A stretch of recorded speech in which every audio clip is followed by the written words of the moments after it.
আসসালামু আলাইকুম।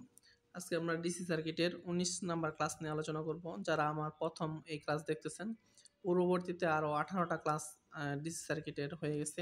আপনারা পিছনের সার্কিটগুলা, পিছনের ম্যাথগুলা দেখতে পারেন। ইনশাআল্লাহ আপনার জন্য উপকার হবে এবং আপনার বন্ধুদের সাথে ফেসবুকে শেয়ার করতে পারেন। ইনশাআল্লাহ তাদেরও উপকার হবে। যারা এরকম নতুন জব প্রিপারেশন আছেন, অ্যাডমিশনে আছেন, ডুয়েটের অ্যাডমিশনে আছেন, তারাও এরকম দেখতে পারেন। উপকারে আসবে ইনশাআল্লাহ। এখানে আমরা একটা সার্কিট সমাধান করব।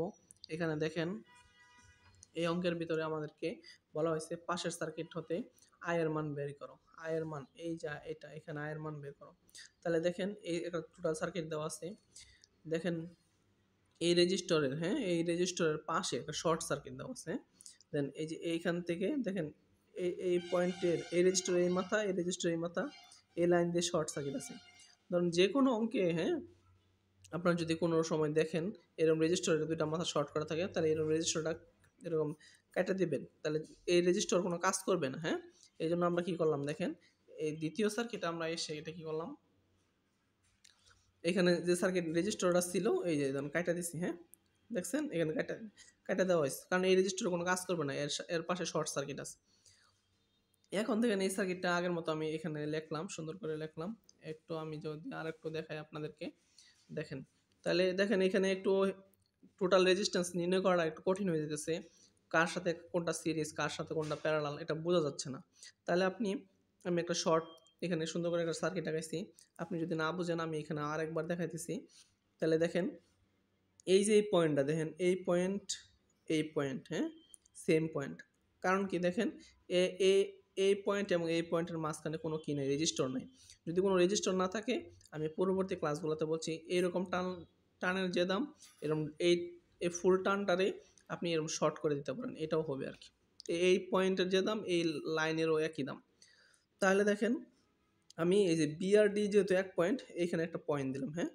এই যে বিডি একটা পয়েন্ট দিলাম। এখন দেখেন এই পয়েন্টটাও মানে উপর সাইডে রাখলাম, ধরেন আমি এইখানে রাখলাম এ, আর এখানে আছে সি। তাহলে আমি সি পয়েন্টটা একটু নিচে দিলাম।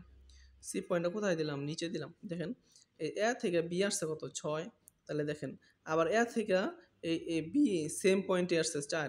তাহলে দুইটা রেজিস্টার গেছে। তাহলে আমি একটু সুন্দর করে সাজালাম, এরকম করে দিলাম। দেন এ থেকে 6 আসছে, এ থেকে 6 গেছে কোথায়, বিতে। আবার এ থেকে ডিতে এই সেম পয়েন্টে, ডি তো এই পয়েন্টটাই। আবার এ থেকে ডি পয়েন্টে গেছে কত, 4 গেছে। তাহলে আবার দেখেন ডি থেকে সি পয়েন্টে কত গেছে, 2। আবার দেখেন এই সেম পয়েন্ট হইতে ডি হইতে সি গেছে কত, 8।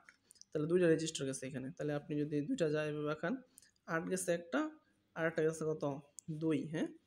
2 গেছে না, 2 গেছে আমাদের। দেন সার্কিট টাকাইলাম। আবার দেখেন এই যে এ পয়েন্ট থেকে সি পয়েন্টে গেছে কত, 4। তাহলে এই যে সি পয়েন্ট, এই সি পয়েন্ট একটু আঁকাই দেন।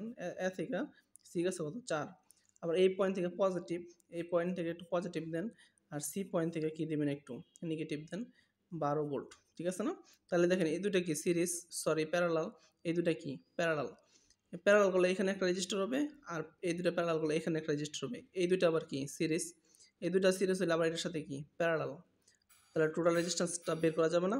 তাহলে দেখেন আপনি যদি এখন চান আরও ছোটো করবেন সার্কিটটা, তাহলে দেন এই 424 প্যারালাল করলে দুইটা গুণফল ভাগ দুইটার যোগফল। 424 ভাগ 4 আর 10, তাহলে 2.4 হয় আর কি।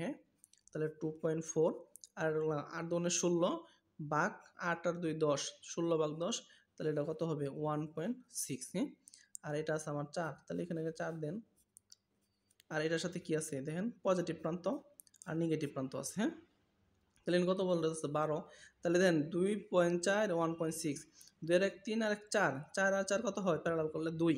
তাহলে টোটাল রেজিস্ট্যান্স কত হইলো, 2 ওহম। বুঝতে পারছেন? এখানে আমি এক টানে লিখছি প্রথমে, আপনি না বুঝলে আস্তে আস্তে ভাঙিয়ে ভাঙিয়ে লিখবেন। এখানে লিখছি টোটালটা সুন্দর করে লিখছি, 2 হয়েছে আর কি। তাহলে যদি 2 কারেন্ট হয়, টোটাল কারেন্ট 2 হয়, তাহলে দেখেন তাহলে আমার আইটি টোটাল ভোল্টেজ বা টোটাল রেজিস্ট্যান্স তাহলে 6 অ্যাম্পিয়ার। আমাকে বের করতে হবে কোন কারেন্ট, এই যে এই কারেন্ট। তাহলে আমার যদি এই কারেন্টটা বের করতে হয়, আমি একটু এই পয়েন্টে আসি। এই পয়েন্টটা একটু চিন্তা করেন। যদি এইটা বের করতে হয়, দেখেন এই সাপ্লাই থেকে প্রথমে এই কারেন্টটা নিয়ে আসতে হবে, I6। এখানে যে কারেন্টটা আসে, এই কারেন্টটা এখানে আসার পরে দেখেন কয়টা ভাগ হয়েছে, এক ভাগ চলে গেছে I8। আরেক ভাগ চলে আসছে এইদিকে। তাহলে এই কারেন্টটা I6টা যদি প্রথমে বের করতে পারেন, তাহলে এই আর I8টা যদি বের করতে পারেন, তাহলে I6 থেকে I8 যদি বাদ দেন, বাকি যে কারেন্টটা থাকবে এই পথে যাবে। তাহলে আমাদের এই দুইটা কারেন্ট বের করতে হবে। তাহলে আমি এই সার্কিট হতে বলছি যে এটা কঠিন, বের করা কঠিন হবে।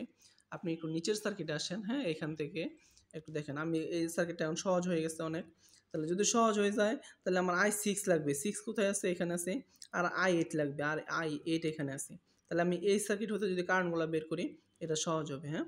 তাহলে দেখেন, আপনারা সহজে বোঝেন এই সার্কিটটাতে এ- এই এটা কি আছে দেখেন, 12 ভোল্ট না?